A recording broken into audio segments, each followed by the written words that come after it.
Welcome to day 2 of Release, Receive, and Rise. Yesterday, we focused on release, silencing the noise to uncover the power of your voice and presence. Today, we move to receive. We're moving to receive today. So, let me start with this. Communication is a two-way exchange. There's a give and take, there's an ebb and a flow, there is a call and response. It's not just about delivering a message, it's about creating connection and emotional reciprocity that allows your audience to feel seen, heard, and inspired. I'm Kenya, a public speaking coach who helps professionals own the stage. I use my background in music as and the military to teach people how to speak like a pro with more power, more reach, and more opportunity. Today, we're going to explore the second step in my framework. It is receive, or not my framework, but this week's series, because I'm giving you something new every single week. Think of communication like a good R&B love song. I'm not talking about the ones from today. Yes, I am a bit biased. I'm talking about one of those good love songs from the 1900s. Yes, the 1980s, the 1990s, the early 2000s, okay? A great love song doesn't just say, I love you. It shows you, it caresses you, it lulls you in with a melody. It creates a mood. It stirs emotions and it invites the listener to connect deeply with the message. Because when you heard Teddy say, come on and go with me, come on over to my place. Or when you heard Al Green saying, love and happiness, it wasn't just an I love you. These people had intentions in their message and they made sure that you felt the connection. When you heard Marvin Gaye say, let's get it on, okay? Like that. Music is a motivator. That's all I'm saying, okay? And the same way that music motivates, we need your message to motivate your audience to take action. And that's what we're aiming for as speakers. We're trying to reciprocate that energy. We want to create emotional resonance and we want to inspire people to take action. Maybe you don't want to inspire people to be like, let's get it on, or maybe you do. I don't know what your line of work is, you know, no shaming here. But let's start by recapping where we've been and where we're going, okay? So on day 1, we focused on release. We cleared out the noise that's in here, the noise that exists out here, whether it's an internal distraction like self doubt, or if there's an external distraction like societal pressures. And we uncovered the power of your voice in our process from yesterday. We use exercises like my breathe and flow, let it go, where you learned how to reset your parasympathetic system to prepare yourself mentally, emotionally, and vocally for the stage. Today, on day 2, we're stepping into receive. So it's release, receive, rise. Tomorrow, we're going to do rise. But today is about receive. This is about creating a deeper connection with your audience by opening yourself up to their energy and responding with intention. This is an exchange. It's an exercise in exchange. So I want you to think of it as fine tuning the melody of your delivery so that it resonates with the hearts and minds of the people who are listening. Now, tomorrow on day 3, we'll take everything you've learned and we'll focus on rise. Rise. This is where you'll step into your power and command the room with confidence so that you can turn every speaking opportunity into a transformational moment for your audience. But here's the truth. You can't truly rise unless you've mastered the art of receiving. I'll say that again. You cannot truly rise until you have mastered the art of receiving. Wow, I'm getting all these shadows. Look at me checking me out, being distracted by myself. Guest speakers don't just deliver, they connect. Managers don't just manage, they message. They create an exchange of energy that inspires trust, engagement, and action. Again, the goal The goal is action. That's what today is all about, okay? So every great speaker understands one thing. It's not what you say, it's what your audience feels. They got to feel something. You got to make people feel, make me feel your love. You got to make them feel it. It's what your audience feels when you show that you're tuned into their emotions. What's likely to happen is your audience is more likely to trust you. They're more likely to engage with you, and they're more likely to what? Act on it. They're more likely to act on your message when they connect with you emotionally. And R&B artists from the 80s and 90s have mastered this. Y'all know Keith Sweat was begging. That man was begging. He was begging, and it got people to take action. Their lyrics, their vocal delivery, their stage presence, it wasn't just about performing. It's not just about a performance. They were about creating this emotional exchange with the listener. So we're going to take a look at this song that some of you may know, and if you're not familiar with it, you're going to be familiar with it today. But it's a song called Can You Stand the Rain? And it's by New Edition. Ralph is my favorite. Don't be coming for Ralph. Okay. Followed closely by Johnny Gill. Anyway, this song works because it creates an emotional connection through the lyrics, through the harmonies, through the rhythm and the repetition and the vocal delivery. This style invites the listener to lean into the message and feel like you're part of the story. So we're going to listen to me singing and playing Can You Stand the Rain? And I want you to think about why certain voices were chosen for certain parts of the song. If you're not familiar with the group New Edition, this is a group of between 5 and 6 members, depending on who you ask. But every voice has a distinct quality. So the voice of Johnny Gill is more, his timbre is more rough, like and it's down, it's set down here. So Johnny Gill's voice is here. It's smooth. It's something that's just gonna let you know, come and get this good stuff that I have for you. Ralph Tresvant's voice is more of a tenor. He's up higher in the register for male singers. And his voice, again, it's smooth, it's sweet, but you got Johnny Gill sitting down here with his voice, and you got Ralph sitting up here. And you're going to take a listen to why each person's voice works. And I want you to think about how you can incorporate this idea. How you can incorporate this idea of using the correct voice at the correct time for when it's time for you to do your public speaking.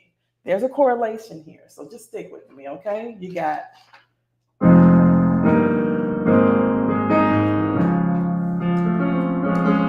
let me move this out the way. Move this out the way. Okay, 1, 2, and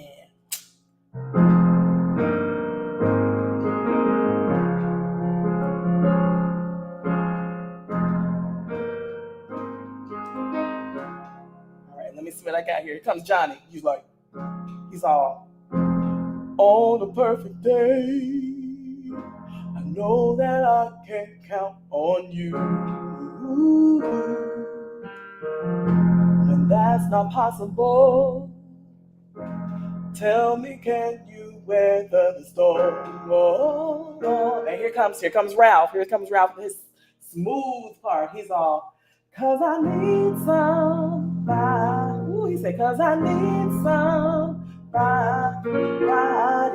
who will stand by me through the good times and bad times. She will always be right there.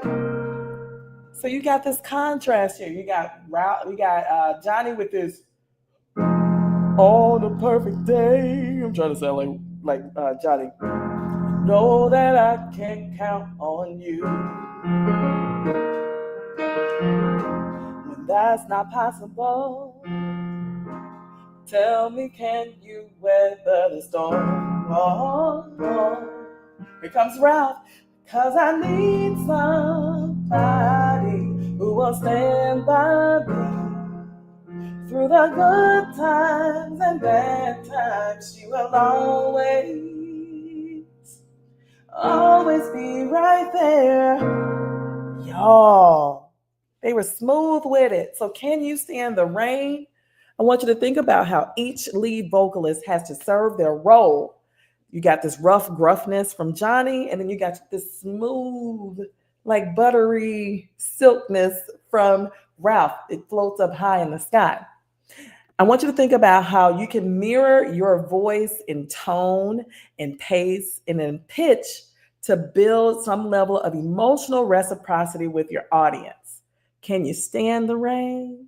Because just like this song draws the listeners in, your delivery can invite your audience to feel connected, engaged, and part of the experience. They don't want to just be talked at, talked to. There's a conversation that takes place. There is an exchange happening. There is a natural reciprocity that must take place. Okay? So I'm going to give you a turn at creating something that will get your audience to interact. I'm going to call this your callback.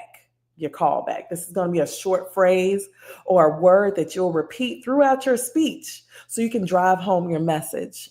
I want you to think about a core theme or a core idea that you want your audience to remember. So if you're talking about leadership, maybe your callback will be lead boldly. If you're talking about resilience to your audience, maybe your callback will be keep rising. If you notice, these are really short. So every time you would say lead boldly, this is part of the delivery of your speech. That's how you incorporate this. Talk, talk, talk, talk, talk, talk, talk. Lead boldly. Make another point, make another point. Lead boldly. Or if you're talking about resilience, talk, talk, talk, talking point, talking point. Keep rising. Talk, talk, talk, talk, talk. Talking point number 2, keep rising. Talk, talk, talk, talk, talk. Talking point number 3, keep rising. Or let's say that you're talking about connection. Maybe your callback will be, we're stronger together. This is how you get your audience involved in actively listening to what you're saying. They have to pay attention so that they know when it's their turn to kind of perk up and pay attention, okay? Let's try saying your phrase aloud. You can experiment with your tone, your pace, or the volume to make it impactful. And then you're going to practice weaving it into different parts of your speech. So, for example, you might use your callback as the opener. If it's the opener, or you may use it to emphasize a key takeaway, or you may use your callback to close with strength. So go ahead and drop your oral callback in the chat.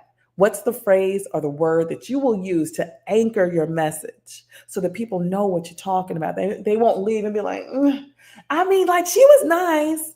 She looked pretty, but I don't remember what she was saying, nor do I know what she was talking about. But she looked pretty. You want to make sure your audience remembers you for what you said, the message, the moment, and the momentum that's created. So once you've created your callback, it's all about how you deliver it.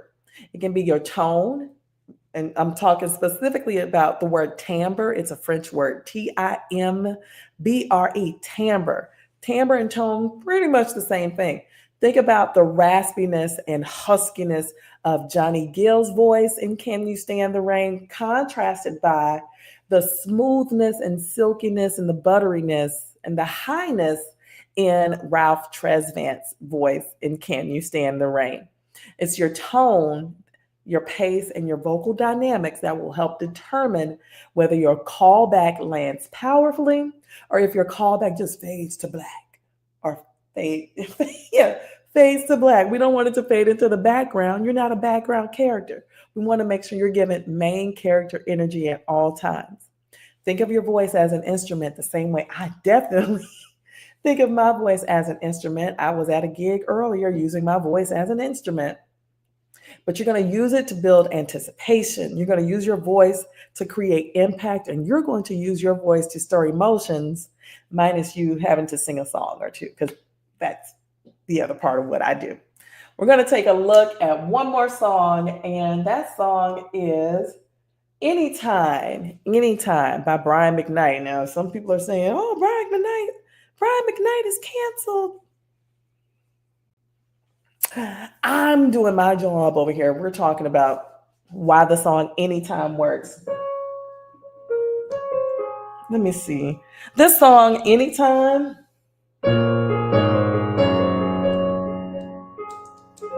it's got this little riff that keeps coming back. You're going to create a kind of aural riff that keeps coming back a little bit later. What is it? This works because this melodic riff, this da da da da da da da, it's a sonic anchor. It's something that we keep listening for in the song. Like if I played the instrumental of it, you're going to hear this riff come back. It reinforces the emotion and the themes of the song. And you can do the same thing by creating your own callback so that it acts as a melodic thread that your audience remembers. So let's take a listen to a little bit of Anytime by Brian McKnight. And I want you to notice how this riff keeps coming back in the song. This is what you're listening for. Okay?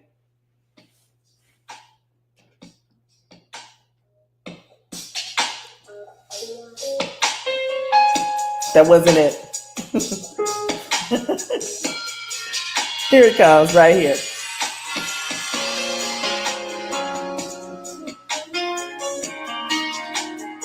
Here it comes again.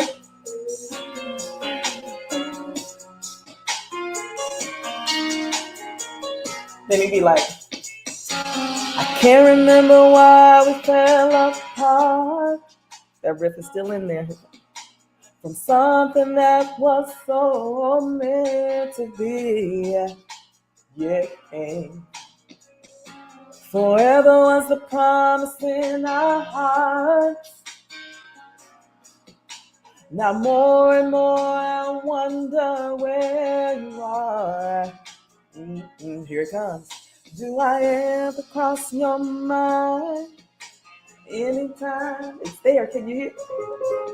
Do you ever wake up reaching out for me? Do I ever cross your mind? Anytime. I miss you. You hear it? It's there. It's there. It's there. That riff keeps coming back. It's something that it ties up the message of the song throughout the song. So I want you to think about how you can create a similar effect as you deliver your message. You want to reinforce the mood and you want to reinforce the message of your delivery. You want to make sure it's tight, right? So think about how you can create the same vibe. Let's try this by picking a sentence that you might use in your speech. For example, connection is the key to inspiring action. And we're going to take that sentence, connection is the key to inspiring action. We're going to deliver that same sentence 3 different ways. The first way, we're going to deliver it softly, as if you're sharing a secret with a close friend.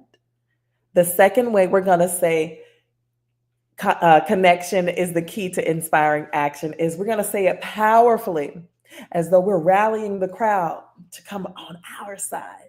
And the third way that we're going to say connection is the key to inspiring action is to say it reflectively, as though we're leading someone to a moment of realization.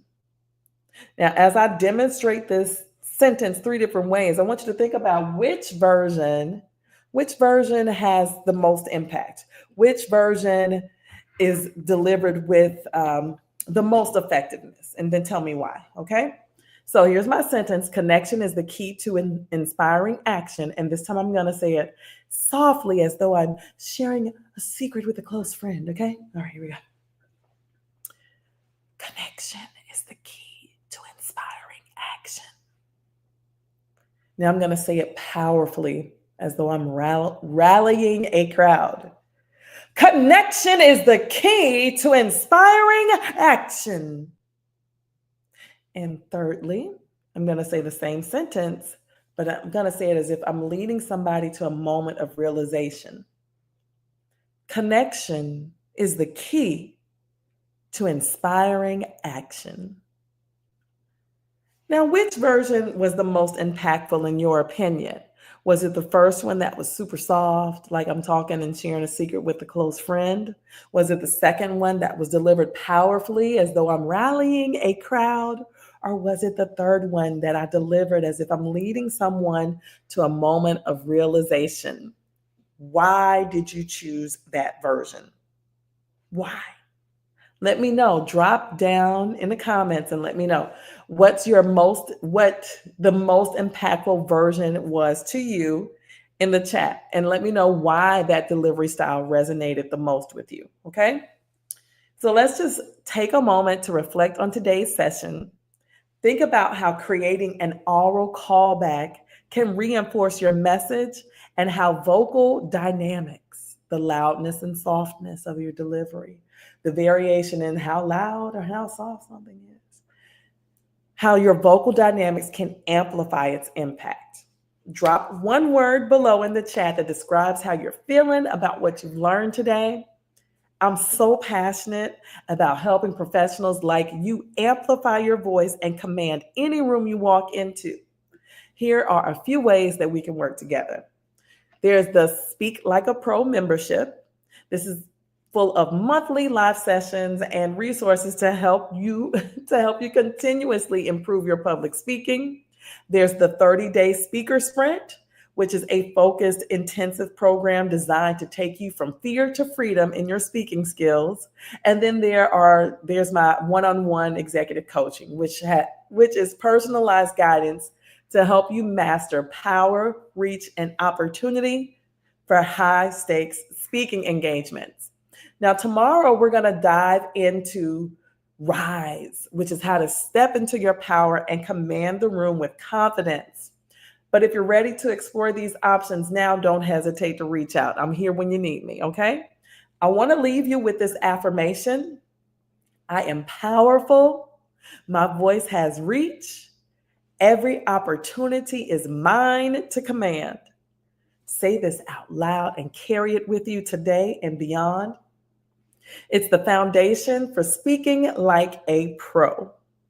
Tomorrow, we'll build on this foundation by learning how to step into your power and command the room with confidence.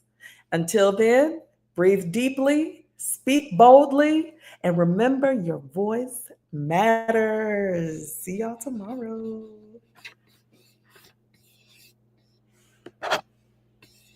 As soon as I find my cursor, where is it? There it is.